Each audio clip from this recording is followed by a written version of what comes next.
Breshut Rabotai, nous sommes à quelques jours de Pessah. La fête de Pessah, c'est un mois des miracles.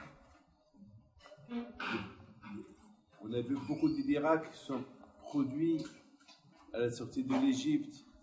Un an avant la sortie de l'Égypte, on a vu la plus belle chose dans ce miracle, c'est lorsque c'est écrit au Bnei Israël Biadrama. Les Bnei Israël qui étaient esclaves jusqu'à maintenant, ils sortent Biadrama comme des gens libres. Ils ont vu Pharaon comment il embrasse les mains de Moshe Rabbeinu, ils se prosternent devant lui. Et mes amis, on dit à la veille de Pesach, Hayab Adam le'aot et atzmo kilu yatsa mitzrayim. Chaque juif, il a l'obligation de sentir comme s'il est sorti de l'Égypte. Chaque veille de Pesach, lorsqu'on est assis autour de la table, autour du Seder, on lit la Haggadah, chacun il répète pour lui-même qu'il faut qu'il sente qu'il est sorti de l'Égypte. Maintenant, comment moi, David Piteux, je vais sentir que j'ai quitté l'Égypte? Comment? C'est comme si vous dites à un pauvre, imaginez-vous que vous êtes riche, mais il est pauvre, il est dans la rue, il n'a pas de vêtements, il n'a pas d'argent. Comment vous pouvez lui dire, sentez comme si vous êtes riche, millionnaire, tu as une Rolls-Royce, tu as un château? Comment? Il y a une réalité. La réalité, il est qu'il est pauvre. Après, il faut savoir une chose. C'est quoi la liberté? Réfléchissez un peu. C'est quoi la liberté? Chacun de nous, il est esclave à quelque chose. Il y a ceux qui sont esclaves au football. Il y a ceux qui attendent le Shabbat qui sort pour savoir le résultat. Ils attendent le Shabbat qui sort pour fumer une cigarette, esclaves de la cigarette. Il y a ceux qui sont esclaves d'argent. Il y a ceux qui sont esclaves des vacances, des voyages. Je ne sais pas, chacun, il est esclave de quelque chose. Après ça, on te demande de sortir de ton esclavage, d'être un homme libre. Il faut qu'il se sente. Et comment on va se sentir un homme libre? Eh bien, écoutez, vous écoutez ce que la Torah dit. La Torah dit, ne mange pas le pain, mange la galette.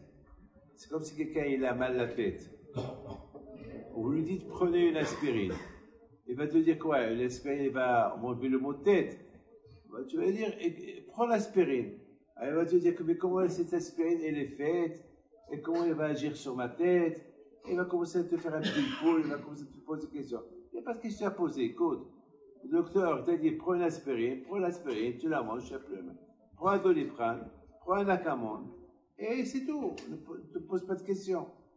Les amis, si la Torah, elle a dit que, à Pessah, on peut dire qu'on se sent libre, si elle l'a dit, ben c'est comme l'aspirine qui guérit la tête. Si la Torah te l'a dit, alors tu vas le sentir. Et c'est la vérité. Mais ça, il y a des miracles. Ce n'est pas que des miracles physiques, il y a même des miracles spirituels. Et après ça, chacun de nous, il a cette sensation-là de sentir comme il est sorti de l'Égypte. Ce n'est pas qu'on est sorti il y a 3500 ans, non, on vient de sortir à l'instant. C'est ce qu'on dit. Pour les miracles que tu fais avec nous chaque jour. Les miracles, il y a chaque jour. Il y a ce qu'on voit, il y a ce qu'on ne voit pas. Eh bien, si la Torah te dit, raconte à tes enfants, ils vont te croire, eh bien, toi, tu racontes. Mais qui me dit qu'ils vont me croire? Tu racontes. Hachem t'a dit, tu racontes, et tu vas voir. Il y avait, mes amis, il y a quelqu'un qui est venu chez moi pour une bracha, pour le mariage de, comment ça s'appelle, de sa fille. Et la semaine dernière, hein, j'étais en Argentine. La semaine dernière, ça s'est passé que la semaine dernière. Et qu'est-ce qu'il me dit? Il me dit, je sais que demain, ma fille va rencontrer quelqu'un. Je dis, alors, tu sais, pourquoi tu veux que je te fasse la bracha? Il dit, il faut qu'il y ait un tuyau. Il faut que la bracha passe par quelque chose. Mais je sais.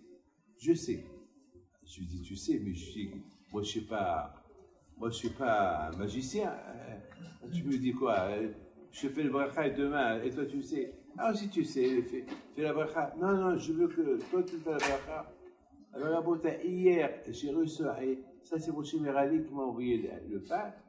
Il m'a confirmé hier par lettre. Le lendemain, il a reçu sa fille, et là, ils lui ont fait le shidour, et voilà, ça marche. C'est l'aïmouna. Si la Torah te dit, si tu as l'aïmouna, tu vas réussir, alors toi, tu as l'aïmouna, et tu vas réussir. Et c'est comme ça. C'est comme ça.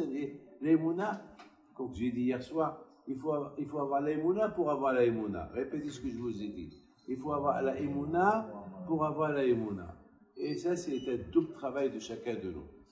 Que Hachem vous protège, vous donne la racontez bien l'histoire de Pessah à vos enfants. Ils veulent écouter les passer-pas, votre temps qu'à manger et à boire et à se saouler avec 4 verres et oublier le plus important. Le plus important, c'est de parler, raconter, même si tu connais cette histoire, vous la répétez jusqu'à que ça rentre bien dans la tête.